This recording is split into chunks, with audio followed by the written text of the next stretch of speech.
Que diriez-vous de passer 9 jours sur le mont Tabor avec Jésus et demander avec lui à notre Père Céleste le règne de sa volonté, sur la terre comme au ciel?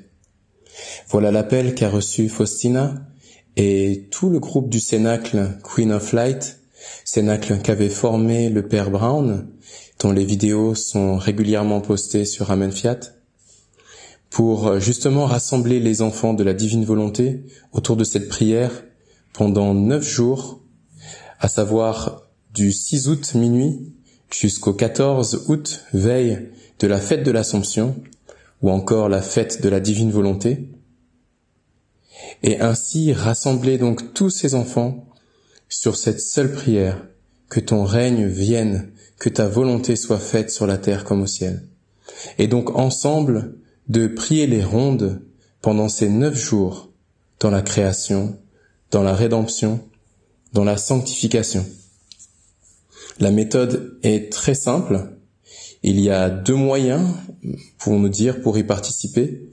La première, c'est tout simplement de se joindre à la chaîne qu'a créée Faustina, qui s'appelle Youth on Fire, les jeunes en feu, et pouvoir tout simplement se connecter au streaming en direct, et pouvoir ainsi écouter, participer aux rondes qui seront priées à travers le monde entier. À savoir que déjà des groupes d'Australie, de Corée, d'Inde et un petit peu partout à travers le monde se sont déjà inscrits pour pouvoir justement participer à ces 9 jours de prière. La deuxième manière est d'envoyer un email à youthonfire373@gmail.com. Ce lien pourra être mis en description, bien sûr, de la vidéo, pour tout simplement mener 1 heure de prière, 1 heure de ronde, et ainsi avoir tout simplement sa voix en direct et pouvoir se laisser porter par l'Esprit Saint, préciser le type de ronde que nous voulons mener. Est-ce que ce sont dans les 24 heures de la Passion? Est-ce que c'est dans la création? Est-ce que c'est dans la sanctification? Et il n'y a pas besoin de parler, bien sûr, pendant 1 heure. Ça peut être juste quelques phrases, quelques passages même du livre du ciel sur ces thèmes, et les laisser descendre dans les âmes. Donc voilà, c'est très très simple.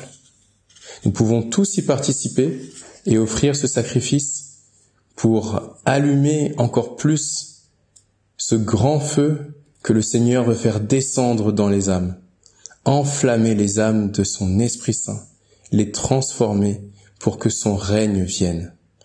Nous ne pouvons pas imaginer la puissance de ces actes et de ces rondes, et combien d'âmes pourront être touchées, quelle que soit leur localisation dans l'espace et dans le temps. Voici donc ce cri qui est parvenu aux oreilles de Faustina et que nous vous transmettons. Alors soyons nombreux à les rejoindre et à rejoindre tous les cénacles. Il n'y a pas besoin d'être nombreux, nous pouvons très facilement être 2, 3 personnes et ainsi nous immerger dans la prière par l'intention, en suivant les rondes, ou tout simplement, si le cœur vous en dit, en menant des rondes. N'ayons pas peur de répondre à cet appel de l'Esprit Saint. Beaucoup peuvent hésiter avant de se lancer et à mener des rondes. Mais nous commençons à avoir de l'expérience, beaucoup sont là depuis très longtemps, et c'est l'occasion justement d'amener le plus d'âmes possible à connaître également ce type de prière, et par ce biais, la divine volonté. Pour celles et ceux qui se sentent appelés à mener 1 heure de ronde et donc de s'inscrire à l'adresse mentionnée, n'ayez pas peur de le faire, car toutes les rondes seront priées et chacun dans sa langue maternelle. C'est un beau parallèle avec la Pentecôte. Nous savons que lorsque l'homme a voulu s'ériger lui-même comme Dieu, et donc de faire la tour de Babel, Dieu a dispersé les peuples, et plus personne ne se comprenait. Et à la Pentecôte, les apôtres ont pu parler toutes les langues. Toutes les langues donc seront donc priées, et il faut que notre belle langue soit présente. Alors n'hésitez pas à vous inscrire, et ainsi à ce que le ciel puisse entendre la France réclamer ce royaume, ou en tout cas tout le monde francophone. Vraiment, soyons nombreux à répondre à cet appel pour ainsi nous élever à l'Assomption avec Maman Marie et toutes les âmes. Il est bon également pendant ces 9 jours, tout en s'immergeant dans la prière par l'intention, d'essayer de couper le plus possible les bruits du monde, de se rapprocher des sacrements et d'offrir un acte de consécration à la divine volonté au 15 août, de le faire publiquement pour que le monde sache à qui nous appartenons. Merci pour toutes celles et ceux qui répondront à cet appel. Encore une fois, soyons le plus nombreux possible, ouvrons au plus d'âmes possible, et également à nos prêtres, ceux qui connaissent déjà la divine volonté, ou peut-être pas encore, de pouvoir participer également à ce cri que nous voulons faire monter vers le ciel. Tous, nous désirons le royaume de la divine volonté. Je finis en citant un passage du livre du ciel qui fait écho à cette prière, qui est au tome 23, et je reprends la date, c'est au 23 novembre 1927. Louisa rassemblait toutes les choses créées. Et notre Seigneur lui dit, « Ma fille, entends le ciel tout entier faire écho à ta demande, et les anges, les saints, et la reine souveraine répéter ensemble, « Fiat, fiat voluntas tua sur la terre comme au ciel. » Comme c'est une demande du ciel, c'est le royaume que tous désirent, et chacun ressent le devoir de demander ce que tu veux.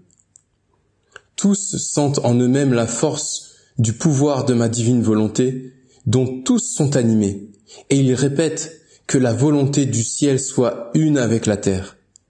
Oh, quelle beauté et quelle harmonie lorsqu'un écho de la terre résonne avec le ciel tout entier, pour ne former qu'un seul écho, une seule volonté, une seule demande. Et tous les bienheureux, saisis d'admiration, se disent « Quelle est celle qui apporte tout le cortège des œuvres divines devant la divinité, et avec la puissance du divin fiat qu'elle possède, qui nous bouleverse tous et nous fait demander un royaume si saint. Personne n'a eu ce pouvoir. Personne jusqu'à présent n'a demandé le royaume du divin fiat avec autant de puissance et de force. Certains ont tout au plus demandé la gloire de Dieu, d'autres le salut des âmes, d'autres la réparation pour tant d'offenses. Toutes choses qui concernent les œuvres extérieures de Dieu. Par contre, demander le royaume de la divine volonté concerne ses œuvres intérieures, les actes les plus intimes de Dieu. C'est la destruction du péché. Non seulement le salut, mais la sainteté divine des créatures. C'est la délivrance de tous les maux, spirituels et corporels. C'est transporter la terre au ciel pour faire descendre le ciel sur la terre. Par conséquent, demander le royaume de ma divine volonté est la chose la plus grande, la plus parfaite et la plus sainte. C'est pourquoi chacun reprend avec révérence ton écho et la merveilleuse harmonie. Que ta volonté soit faite sur la terre comme au ciel.